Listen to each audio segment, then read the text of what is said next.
என் வசம் நான் இல்லை. பகுதி 36. கார் நிற்கும் சத்தம் கேட்டு கண்களை திறந்த போது ஒரு வீட்டின் முன் கார் நிற்பதை உணர்ந்தாள் கீர்த்தி. கதவை திறந்த ஒரு வயதான பெண்மணி, கதர் ஆபீஸ் போலியா, யாருடா இவோ என வெளியே வந்தார். உஷா, நீ ரொம்ப நாளா பூனைக்குட்டி வேணும்னு சொல்லிட்டு இருந்தியே, அதான் கூட்டிட்டு வந்தேன் என சிரித்தவன், இவங்க என்னோட பாட்டி என திரும்பி கீர்த்தியிடம் சொன்னான். சற்று மருண்டபடி கண்களை விரித்து சுற்றிலும் சுழல விட்ட பெண்ணை பார்த்தவுடன் பாட்டிக்கு மிகவும் பிடித்து போனது. டே, உனக்கு கண்ணு ஒழுங்கா தெரியலடா, இது ஒண்ணும் பூனைக்குட்டி இல்ல, அழகான மான் குட்டி என கீர்த்தியின் கையை அன்போடு பிடித்தார். உள்ளவாமா என்றவர், உன் பேர் என்னம்மா என கேட்டார். கீர்த்தி என தயக்கத்துடன் சொன்னவுடன் பாட்டி நிமிர்ந்து கதிரை பார்த்தார். அவன் அர்த்தத்துடன் தலையசைக்க அவருக்கு ஒரு நொடியில் அனைத்தும் புரிந்து போனது. வா உட்கார், என்ன சாப்பிடுற என கேட்டார் பாட்டி. தயக்கத்துடன் அமர்ந்தவள், எதுவும் வேணாம் பாட்டி, வீட்டுக்கு போய் டிஃபன் சாப்பிட்டா ஆபீஸ் கிளம்பணும், டைம் ஆச்சு என மெதுவாக சொன்னாள். அப்படியெல்லாம் சொல்லக்கூடாது, வீட்டுக்கு முதல் தடவை வந்திருக்க, நான் ஏதாவது ஸ்வீட் செய்யறேன், டிஃபனும் சாப்பிட்டு போ என எழுந்தவர், கதிர் நான் ஸ்வீட் செய்யறதுக்குள்ள சும்மா நிக்காம கீர்த்திக்கு நம்ம வீட்டை சுத்தி காம்பி என உள்ளே சென்றார். இல்ல பாட்டி, நான் இங்கே இருக்கேன் என கீர்த்தி சொன்னதை கேட்க பாட்டி அங்கே இல்லை. கீர்த்தி, நான் பாட்டி பேச்ச தட்டாத பேரன் என அவளை கையை பிடித்து எழுப்பினார். கதிர், கையெடுங்க என மெதுவாக கீர்த்தி சொன்னதை பொருட்படுத்தாமல் மாடியில் இருக்கும் தனது அறைக்கு அழைத்து சென்றான். இங்க எதுக்கு என்ன கூட்டிட்டு வந்தீங்க என உரைத்தவளிடம் பாட்டி வீட்டை சுத்தி காண்பிக்க சொன்னாங்க, இந்த வீட்டுல இதுதான் நமக்கு முக்கியமான இடம் என்றவனை எரித்து விடுவது போல் பார்த்தாள்.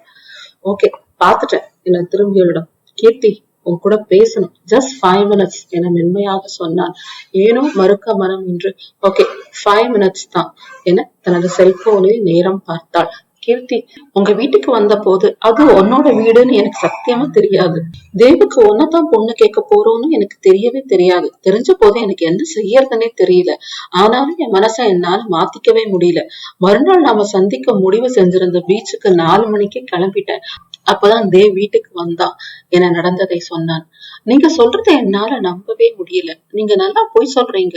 அப்படியே தேவ் வந்து சொன்னாலும் என்ன விட்டு கொடுத்துருவீங்களா? அப்போ உங்களுக்கு என்னோட காதலை விட தேவோட நட்பு தான் பெருசா தெரிஞ்சுதா என படபடவென்று புரிந்தாள் கீர்த்தி. கீர்த்தி, அது அப்படி இல்ல, உனக்கு எங்க 5 பேரோட வாழ்க்கைய நடந்தது தெரியும்னு நினைக்கிறேன் என நிறுத்தினான். ஷாலினி சொன்னாங்க என நிதானமாக சொன்னாள். தேவ் என இடவலமாக தலையசைத்தவன், ஏற்கனவே தேவ் ரொம்ப நொந்து போயிருந்தான். அவன் மேல இருக்கிற பொறாமையில தான் பிரீத்தியை எனக்காக பெண் கேட்டு போனேன்னு அவன் நினைச்சான். அவன்கிட்ட நான் அவனை விரும்புறேன்னு சொல்லி இருந்தா அவன் வேணும்னு நான் பிரச்சனை செய்யறதாதான் நினைச்சிருப்பான். ஒரு வாரம் கழிச்சு அவன் கிட்ட பொறுமையா விஷயத்த எடுத்து சொல்லலாம்னு நினைச்சேன். ஆனா அவனே தன்னோட முடிவை மாத்திக்கிட்டான் என்றார். சாரி கதிர், உங்க கதை கேட்கவே ரொம்ப நல்லா இருக்கு, ஆனா என்னால நம்ப முடியல. பீச்ல காத்துட்டு இருந்த போது உங்களுக்கு எத்தனை தடவை போன் செஞ்சேன், ஏன் ஒரு தடவை கூட எடுக்கல என எரிச்சலாக பார்த்தாள். கீர்த்தி, நான் ரொம்ப குழம்பி போயிருந்தேன். நான் ஒரு முடிவுக்கு வராம எதையும் உன் கூட பேச தயாரா இல்ல. ஏதாவது பொய்யா ஒரு காரணத்தை சொல்லவும் எனக்கு மனசு இல்ல என கைகளை விரித்தான். கதிர் என கீர்த்தி ஏதோ சொல்வதற்கு உள்ளே கேரட் கீருடன் வந்த பாட்டி, இந்தா கீர்த்தி, ஸ்வீட் சாப்பிட்டு சீக்கிரம் கீழே வாங்க, டிஃபன் ரெடி ஆயிடுச்சு என கிளாஸை கொடுத்தார். எதுக்கு பாட்டி இந்த வயசான காலத்துல மேலே ஏறி வந்தீங்க? ஒரு குரல் கொடுத்திருந்தா நானே கீழே வந்திருப்பேன் என பாசத்துடன் சொன்ன கீர்த்தியை அன்புடன் பார்த்தார் உஷா தேவி. இந்த வீட்டுல நான் வளர்த்த 2 தடிமாடுங்க இருக்கு. நான் எத்தனை தடவை மூச்சு வாங்க படியேறி மேல வந்தாலும் கவலையே படாதுங்க. ஒரு தடவை நான் மேலே ஏறி வந்ததுக்கே நீ எத்தனை கவலைப்படுற? கீர்த்திமா, சீக்கிரம் நம்ம வீட்டுக்கு வந்து, அப்பதான் எனக்கும் இந்த வீட்டுல என்னை பாத்துக்க ஒரு ஆள் இருக்குன்னு தம்பா இருக்கும் என பெருமூச்சு விட்டார். கதிர் சிரிப்புடன் தன் பாட்டி பேசுவதை பார்த்து கொண்டிருந்தான்.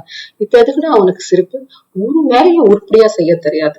கீர்த்திமா, உன்ன போன வியாழக்கிழமையே கூட்டிட்டு வரேன்னு சொன்னான். அழகா ட்ரெஸ் செஞ்சுட்டு 4 மணிக்கே வேற கிளம்பிட்டான். ஆனா பாரு, 5 நாள் கழிச்சுதான் கூட்டு வந்து காமிக்கிறான். போக்கத்த பையன் என சொன்னவர், நான் மெதுவா கீழே இறங்கி போறேன், நீங்க கீர் சாப்பிட்டு கீழே வாங்க, டிஃபன் சாப்பிடலாம் என கீழே இறங்கி சென்றார். பாரு, பாட்டி கூட சொன்னாங்க, நான் உன்னை பார்க்க அன்னைக்கு 4 மணிக்கே கிளம்பிட்டேன் என்றான் கதிர். என்னை பார்க்க கிளம்புறது வேணா உண்மையா இருக்கலாம், ஆனா என்னை பார்க்க வரலங்கிறது தானே நிஜம். இப்ப ஏதோ சொல்றீங்களே தவிர எனக்காகவும் நம்ம காதலுக்காகவும் தேவ் கிட்ட நீங்க பேசிருப்பீங்களான்னு சந்தேகம்தான் என்றவர் பாட்டி கொடுத்த கேரட் கீரை குடித்து முடித்தார். கதிர் தனது கையில் இருந்த கேரட் கீரை குடிக்காமல் மேஜையின் மேல் வைத்தான். கீர்த்தி, எனக்கு எப்படி அதை நிரூபிக்க முடியும்னு தெரியல. நாம 2 பேரும் நிறைய நாள் நெருங்கி பழகல. நான் என்னோட காதல உன்கிட்ட சொன்ன உடனே காத்திருந்தா மாதிரி வரிசையா இத்தனை பிரச்சனைங்க வந்துருச்சு. என்னை பத்தி நீயும் உன்னை பத்தி நானும் பெருசா புரிஞ்சிக்க நம்மளுக்கு நேரமே கிடைக்கல. ஆனா காதலுக்கும் கல்யாணத்துக்கும் நம்பிக்கை தான் ஆதாரம், அடிப்படை. இதுக்கு மேல என்ன சொல்றதுன்னு எனக்கு தெரியல என உடைந்த குரலில் சொன்னேன். கிளாஸை பக்கத்து மேஜையில் வைத்தவள் பை கதர் என கதவருகே சென்றாள். கீர்த்தி என தனது 2 கைகளையும் விரித்து மென்மையாக அழைத்தவனை நிமிர்ந்து பார்த்தாள். அவனது கண்களில் எல்லையில்லா காதலையும் முகத்தில் அளவிட முடியாத ஏக்கத்தையும் பார்த்தாள். மீண்டும் சரியத் தொடங்கிய இதயத்தையும் முறிகத் தொடங்கிய மனதையும் இழுத்து பிடிக்க முயன்றாள். தனது உள்மன போராட்டத்தை மறைத்து ஓரடி வெளியே எடுத்து வைக்க முயன்றவள் முடியாமல் வேகமாக ஓடிச் சென்று அவனது விரிந்த கைகளுக்குள் தன்னை சேர்த்து கொண்டாள். ஒரு நொடி நம்ப முடியாமல் பார்த்தவன் மறுபடி அவளை தன்னுடன் சேர்த்து இருக்க அணைத்தான். கீர்த்தி என உணர்ச்சிகள் நிறைய சொன்னவன் சாரி என்றான். கதிர் என்றவள் எதையும் சொல்ல தோன்றாமல் மீண்டும் அவனது தோளில் சாய்ந்தாள். ஜிகர்தண்டா என அவளை தன்னை மேலும் இறுக அணைத்தவனை புரியாமல் நிமிர்ந்து பார்த்து அது கேரட் கீர் என மேஜையின் மேலிருந்த கிளாஸை பார்த்தாள். அவளது முகத்தை தனது கைகளால் நிமர்த்தியவன், நான் அதை சொல்லல, ஒன்னத்தான் சொன்னேன் என மென்மையாக சொன்னான். என்னையா என குழப்பமாக பார்த்தவரிடம், உனக்கு நான் வச்சிருக்க பேரு ஜிகர்தண்டா என்றான். ஏன், நான் மதுரக்காரினா என்ன கேட்டான். என மறுப்பாக தலையசைத்தவன், நீ ஜிகர் தண்டா மாதிரியே சில்லுன்னு ஸ்வீட்டா சாஃப்டா என அவளது உதடுகளை நோக்கி குனிந்தான். கதிர், கீர்த்தி 2 பேரும் கீழே டிஃபன் சாப்பிடுவாங்க, ஆறிட்டு இருக்கு என பாட்டி அழைத்த குரல் அவர்கள் இருவருக்கும் கேட்கவே இல்லை. சில நாட்களுக்கு பிறகு அலுவலகத்தில் இருந்து வரும்போதே இரவு உணவை முடித்து விட்டு வந்த தேவ் உடைமாற்றி பால்கனியில் வந்து நின்றான். ஷாலினி கௌதமின் திருமணம் இன்னும் 2 வாரத்தில் நடைபெற இருந்தது. அதற்கு பின்பு கதிர் கீர்த்தியின் நிச்சயதார்த்த தேதி முடிவு செய்திருப்பதாக பாட்டி சொன்னார். நண்பர்களின் திருமணத்தை பற்றி நினைக்கும் போது அவனுக்கு மனது நிறைவாக இருந்தது. தனியே பிளாட்டில் இருப்பதற்கு இந்துமதியுடன் அவர்களது வீட்டில் இருந்து விடலாமா என யோசித்தான். கௌதமின் திருமணம் முடிந்தவுடன் அதை பற்றி முடிவு செய்யலாம் என நினைத்தான். பிரீத்தி மட்டும் உயிரோடு இருந்திருந்தால் அவனுக்கும் இப்போது திருமணம் நடந்திருக்கும் என வருத்தமாக நினைத்தான். முன்பு போல வாழ்க்கையை நினைத்தால் விரக்தியாக இல்லை. ஏதோ ஒரு வகையில் தன் வாழ்வும் அர்த்தமுள்ளதாகவும் பயனுள்ளதாகவும் இருக்கும் என நம்பினான். அதை மற்றவர்களுக்கு உதவும் வகையில் எப்படி அமைத்துக் கொள்வது என யோசிக்கும் போது வாசல் அழைப்பு மணி அடித்தது. இரவு மணி 9 நெருங்கிக் கொண்டிருந்தது. இந்த நேரத்தில் யாராக இருக்கும் என நினைத்தபடி கதவை திறந்த போது வாசலில் அஷ்மிதா நின்றிருந்தாள். பொங்கி வந்த கோபத்தை அடக்கிய தேவ், அஷ்மி எதுக்கு வந்த என கேட்டான். தேவ், நீங்க தமிழன் தானே என பொங்கி வந்த சிரிப்பை அடக்கியபடி கேட்டாள். நான் சுத்த தமிழன் தான், இப்ப அதுக்கு என்ன என்றவனது குரலில் கோபத்தின் அளவு சற்றும் குறையவில்லை. வீட்டுக்கு வந்தவங்கள உள்ளே வரவிடாம அப்படியே வாசலோட துரத்துறீங்களே, அதான் கேட்டேன் என சிரித்தாள். வெட்டி பச்சு பேசாம கிளம்பு, இல்லைன்னா கதிரை கூப்பிடுவேன் என எரிச்சலாக சொன்னான். சின்ன குழந்தைங்களை மிரட்டினா உடனே அவங்க அப்பா அம்மாவை கூப்பிடும், அது மாதிரி எதுக்கு எடுத்தாலும் கதிரை கூப்பிடுறேன்னு சொல்றீங்களே, உங்களுக்கு தனியா என்ன சமாளிக்கவே முடியாதா? நான் என்ன அவ்வளவு பெரிய ஆளா என வாசற்படியில் சாய்ந்து நின்றான். அஷ்மி என பற்களை கடித்தபடி அவளை கோபமாக பார்த்தான். கரெக்ட், அப்படியேதான் என்ன கூப்பிடணும், ஆனா மாடுலேஷன் மட்டும் கொஞ்சம் சாஃப்டா மாத்தணும். மூஞ்சில சிரிப்பு இல்லைன்னா கூட பரவாயில்ல, இந்த கோபம் மட்டும் வேணாம் என சிரித்தவளை எரித்து விடுவது போல் பார்த்தான். தேவ், யார் இந்த பொண்ணு? ரொம்ப நேரமா வாசல்ல நிக்க வச்சு பேசிட்டு இருக்கு என எதிர்விளாட்டிலிருந்து வெளியே வந்தார் சுந்தரமூர்த்தி. தேவ் என்ன சொல்வதென்று தெரியாமல் தயங்கி நின்றான். சேல்ஸ் கேர்ளா? இப்ப ராத்திரி நேரத்துல வந்து தொல்லை கொடுக்குறாங்களா? வாட்ச்மேன் எப்படி இவங்களெல்லாம் உள்ள விட்டான் என அவளை பார்த்தார். சேல்ஸ் கேர்ள் இல்லை அங்கிள் என அவசரமாக மறுத்த தேவை அமர்த்தலாக பார்த்தாள் அஷ்மிதா. பின்ன யாரு? தெரிஞ்ச பொண்ணா? கேர்ள் ஃப்ரெண்டா என அவனை சந்தேகமாக பார்த்தாள். இல்ல இவ என அதற்கு மேல் என்ன சொல்வது என தெரியாமல் அவளை உதட்டை பிதுக்கியபடி பார்த்தான்.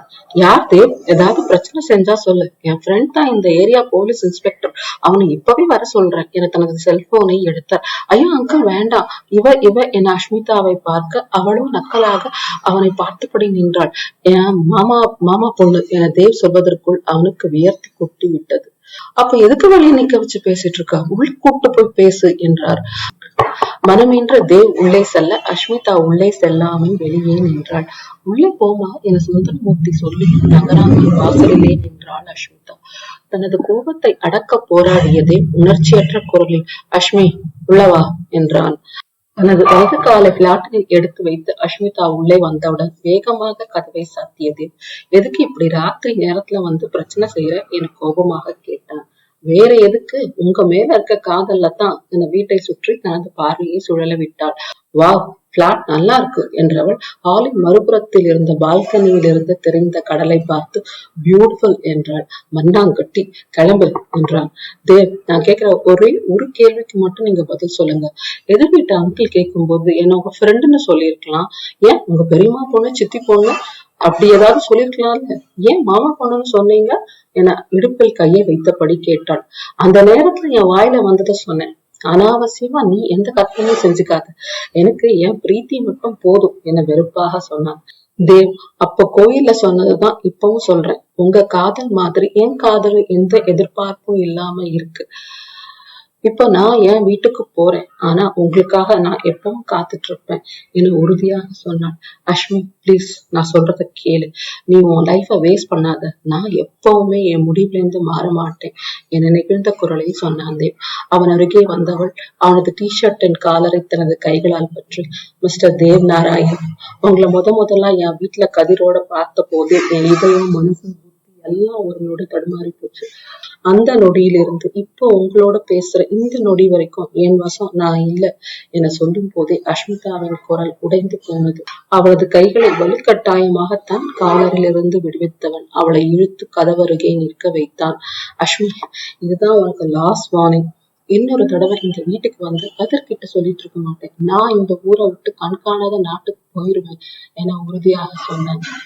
நீங்க இந்த உலகத்துல எந்த இடத்துக்கு போனாலும் என்னோட காதல் உங்களை என்கிட்ட கொண்டு வந்து சேர்க்கும் என அழுத்தமாக சொன்னவள் கதவை திறந்து வெளியே சென்றாள். அஷ்மிதாவின் பிடிவாதம் வெல்லுமா? தேவின் மனம் மாறுமா? காலம் மட்டுமே சில கேள்விகளுக்கு சரியான விடையை சொல்ல இயலும். முற்றும். Hello friends, NSM Nanilla is my 6th completed book. Thanks to all the readers for your great support. This book is a different genre. Hope you like the story and I think I have done a modest work. I know many are expecting Ashmita and Dev Narayan's union. It is not easy to change Dev in an episode or two. Let me write another novel sometime later to bring both of them together. I think I have covered all the hanging threads and the logic is right. If I have missed anything, please let me know to correct. Many thanks are due to Nishi for her beautiful cover. Credits are due for my editor Valli, who constantly prodded me to be on track. If you like this novel, please drop a note to writer.niharika@gmail.com with your review and feedback. That would help me to improve and do a better work. You could connect with me through Facebook, www.facebook.com/niharika-nivas.7.